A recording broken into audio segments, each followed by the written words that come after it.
What's up, guys? Got Nate here.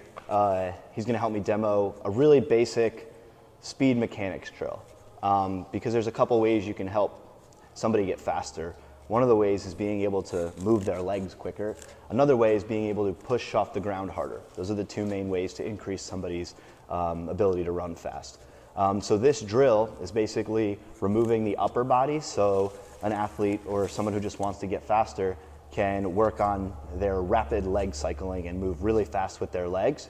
And it also kind of trains the ability or trains the positioning that you're going to want to be in when you accelerate, which I'd argue that most of the time in most sports, you're not necessarily getting to top end speed. You know, maybe sports like soccer or track and field, obviously, sometimes football, wide receivers, maybe outfielders in baseball, things like that. You might go top speed and run a long distance, but for the most part, I think it's very critical to be able to stop and start and move fast and explosively and accelerate really quickly. So I do spend a lot of time on that sort of stuff in warm-up drills and in agility and speed stuff for the most part. So we have a little wall drill here. I'm gonna have Nate stand back from the wall of maybe a couple feet, and he's gonna lean into, the wall's actually back behind this net, so he's gonna lean into the wall, and then notice his body, okay? He's not bent where his butt's sticking out.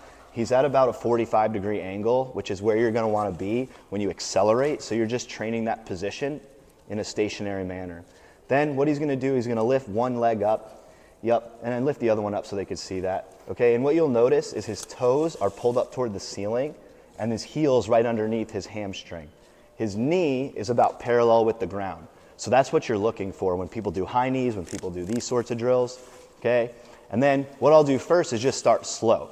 So I'll go for about maybe 10 seconds, starting slow. And you're gonna pump those knees higher, and you're cueing them, knees up, toes up, making sure that their body stays at a 45-degree angle. And then I'll have them rest for a second. When it comes to speed and agility work, for the most part, you're gonna wanna allow them a sufficient amount of rest time if the goal is to train speed specifically. If you're training to run fast under fatigue conditions, that's a little bit different of a situation.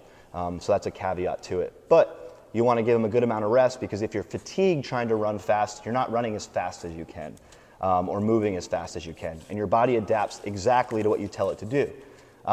So we want to move fast if we want to get fast. It's pretty logical. So what I would do next is have him move faster, okay? So you learn the drill, you start slow, make sure your hips are straight in line with your body. Go ahead and pick one leg up. And then now, let's go medium speed. Go ahead. Good, pump those knees, knees up, toes up, knees up, toes up. Make sure your body doesn't fold. Kick those legs back more. Good, and rest. Okay, and then the last thing I would do is just move even faster. So you could just progress. Make sure their technique looks efficient at slower speeds, so then they could do it at faster speeds as well.